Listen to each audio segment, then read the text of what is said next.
बिल्लाहि मिनश्शैतानिर्रजीम बिस्मिल्लाहिर्रहमानिर्रहीम। अस्सलाम वालेकुम। मैं हूँ मोहम्मद तहसीन अब्बासी और आप देख रहे हैं मेरा यूट्यूब चैनल। नाज़रीन, आज के व्लॉग में मैं सबसे पहले ज़िक्र करूँगा बानी मुत्तहदा अल्ताफ़ हुसैन साहब, जो गुज़श्ता 19 दिन एक लंदन के एक हॉस्पिटल में ज़ेर इलाज रहने के बाद उन्हें गुज़श्ता रोज़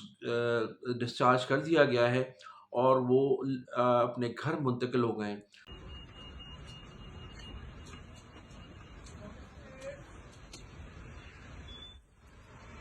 अल्ताफ़ हुसैन साहब 19 दिन तक ज़ेर इलाज रहे और इस दौरान उनके मुख्तलिफ़ टेस्ट भी किए गए, उन्हें ब्लड भी दिया गया और उन्हें जो है मुकम्मल आराम भी कराया गया। तो अब वो घर मुंतकिल हो चुके हैं। अल्ताफ़ हुसैन साहब ने उन तमाम वफ़ापरस्त साथियों से, उन तमाम माँओं-बहनों और उनके जो नज़रियात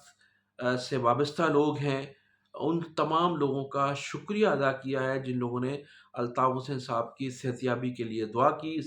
और उन लोगों का भी जिन्होंने बैरून मुल्क और फिर उसके बाद खाना काबा, मदीना मनव्वरा और जो दीगर जो हमारी द इबादत गाहें हैं, वहाँ लोगों ने इनके लिए दुआएँ की। तो तमाम लोगों का उन्होंने शुक्रिया अदा किया है। और अब कहा यह जा रहा है कि उन्हें एक तो मेडिसिन के हवाले से कहा गया है कि डॉक्टर ने उनको वक्त पर मेडिसिन दी जाए, और इसके साथ साथ अल्ताफ़ हुसैन साहब को मुकम्मल आराम का मशवरा दिया गया है। अल्ताफ़ हुसैन साहब की भी वापसी 48 घंटे 24 घंटे कबल हुई है, और चंद घंटों कबल जो है वो मुत्तहदा कौमी मूवमेंट की जो अहम रहनुमा हैं उसामा की भी वापसी हो गई है। उसामा का को भी 22 रोज़ कबल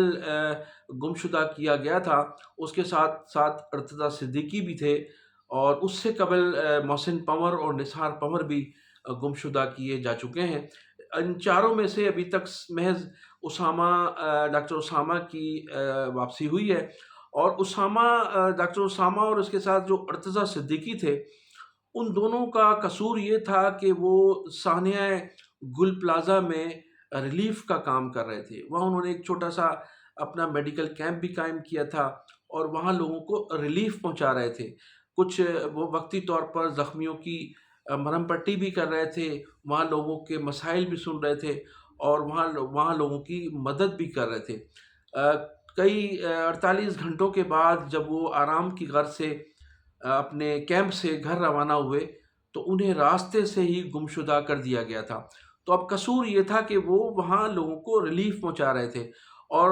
रिलीफ़ अल्ताफ़ हुसैन साहब के कहने पर ये तमाम साथी उनके साथ थे जो वहाँ लोगों को रिलीफ़ पहुँचा रहे थे, और उन्हें रास्ते से महज़ उठा लिया गया था। और वो तकरीबन 22 दिन जो हैं गुमशुदा रहने के बाद उन्हें जो है अब वो घर पहुँच गए। इस दौरान उनके जो मुत्तहदा कौमी मूवमेंट की जो कोऑर्डिनेशन कमेटी के वकला हैं, जनाब इदरीस उलवी साहब और इसके साथ-साथ जौहर साहब, ने इनके हवाले से पिटीशन दायर की थी सिंध हाई कोर्ट में, और फिर सिंध हाई कोर्ट ने इनकी जो है एफआईआर दर्ज करने के भी अहकामात सादिर फरमाए थे। लेकिन पुलिस जो है वो मुसलसल एफआईआर दर्ज करने में टाल-मटोल कर रही थी, अगरचे हमारे मोअज़्ज़ज़ जजेस साहिबान ने सख्त जो अहकामात सादिर फरमाए थे, लेकिन उसके बावजूद भी पुलिस ने एफआईआर दर्ज नहीं की और आखिर टाइम तक टाल-मटोल करती रही, जिसके बाद वो डॉक्टर उसामा जो हैं गुज़श्ता रात अपने घर पहुँच चुके हैं। और अब देखना ये है कि अर्तज़ा सिद्दीकी, मोहसिन पंवर और निसार पंवर की कब वापसी होती है। तो अब लोग जो हैं इनके भी मुंतज़र हैं कि ये तीनों जो लोग अभी तक लापता हैं, उनकी वापसी जो है कब अमल में लाई जाती है, ये कब इनकी गुमशुदगी ख़त्म होगी। तो इनकी रिहाई पर बानी मुत्तहदा अल्ताफ़ हुसैन साहब, राब्ता कमेटी और कराची में जो कोऑर्डिनेशन कमेटी है,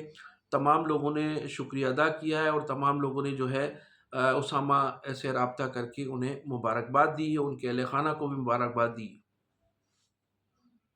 अब मैं ज़िक्र करूँगा सिंध असम्बली के हवाले से। गुज़श्ता रोज़ सिंध असम्बली में जो वाक़या पेश आया है,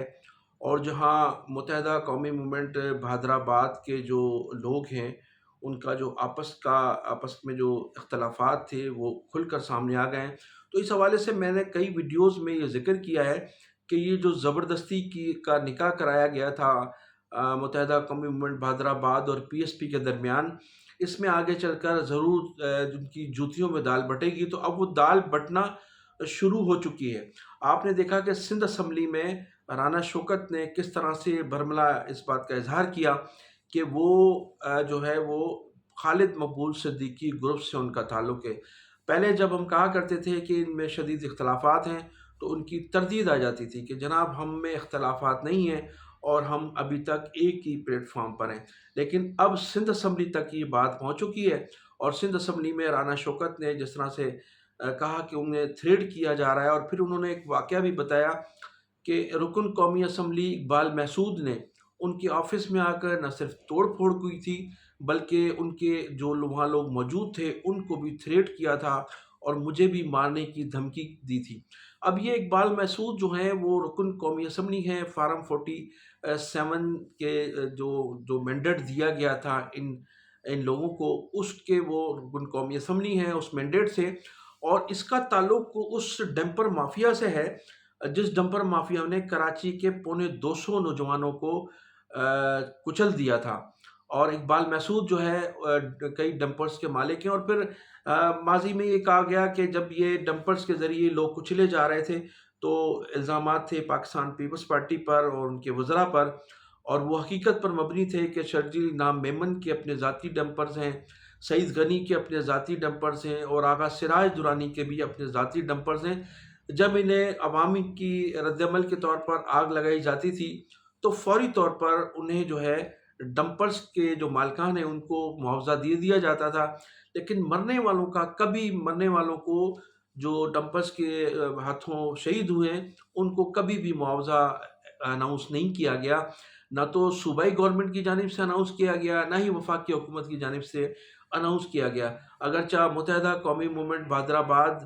قومی اسمبلی میں موجود ہے، 2 وفاقی وزراء بھی موجود ہیں ان کے، لیکن قومی اسمبلی وفاقی حکومت نے بھی کبھی ان کے لیے کبھی کوئی اناؤنس نہیں کیا، بلکہ ڈمپرز جو جلتے تھے ان کے ان کو فوری طور پر ان کے لیے پیسوں کا اناؤنس کیا جاتا تھا۔ اب یہ حقیقت بھی سامنے آئی ہے کہ مصطفیٰ کمال جو وفاقی وزیر صحت ہیں، اس کے ساتھ ساتھ ان کے کئی ساتھیوں کے بھی اپنے ذاتی ڈمپرز ہیں، جو اقبال محسود جو ہیں کے ساتھ مل کر وہ باقاعدہ یہ کاروبار کرتے ہیں، جس کی وجہ سے مصطفیٰ کمال کے گروپ نے کبھی بھی کراچی میں شہید ہونے والے ڈمپرز کے ہاتھوں شہید ہونے والے لوگوں کی جو ہے نہ تو تعزیت کی آج تک، اور نہ ہی ڈمپرز مافیا کی مذمت کی، بلکہ سوشل میڈیا پر انہیں عموماً دیکھا گیا کہ ڈمپرز مافیا کے جو لوگ تھے ان کے ساتھ دعوتوں میں ان کو دیکھا گیا اور ان کے ساتھ اجلاس کرتے ہوئے ان کو دیکھا جا سکتا ہے، لیکن کبھی بھی اس گروپ نے کبھی بھی ڈمپرز کے ہاتھوں شہید ہونے والے کی نہ تو تعزیت کی، اور نہ ہی اس کے حوالے سے کبھی قومی اسمبلی میں احتجاج کیا کہ جو ڈمپرز کے ذریعے شہید ہوئے ان کو بھی معاوضہ دیا جائے۔ تو یہ رانا شوکت جو ہیں ان کی جانب سے جو انکشاف کیا گیا، اس کے بعد یہ بات سامنے کھل کر آئی ہے، اور ہم ماضی میں کہتے چلے آئے ہیں کہ ان میں آپس میں جوتیوں میں دال بٹے گی، تو دال بٹنا شروع ہو گئی ہے، اور اب ہمارے جو ادارے ہیں مقتدر حلقے ہیں، اور ان میں جو چند ایک جنرل ہیں جنہوں نے انہیں یہ مینڈیٹ دیا ہے فارم 47 کے تحت، یقیناً ان کو بھی شرمندگی کا سامنا کرنا پڑ رہا ہوگا یہ جو موجودہ صورتحال سامنے آئی ہے۔ اور اب دیکھنا یہ ہے کہ یہ جو ان کے اختلافات کھل کر سامنے آ گئے ہیں، ایک کس حد تک جاتے ہیں، اور کس حد تک جو ہے وہ ہمارے ادارے اور ہماری اسٹیبلشمنٹ جو ہیں ان کو آگے چلائیں گے، کس حد تک ان کی جو ہے سرپرستی کریں گے، یا ان کو کب احساس ہوگا کہ عوام کی حقیقی مینڈیٹ رکھنے والوں پر سے جو پابندی ہے اس کا خاتمہ کیا جائے، اور ان کا جب خاتمہ ہوگا تو کراچی میں جو ہے مکمل طور پر امن و امان بھی بحال ہوگا، کراچی کی تجارت بھی بحال ہوگی، اور کراچی کے لوگوں کو اطمینان بھی حاصل ہوگا۔ تو ناظرین، میں انہی الفاظ کے ساتھ آپ سے اجازت چاہ رہا ہوں، آپ میرے چینل کو سبسکرائب بھی کیجیے گا،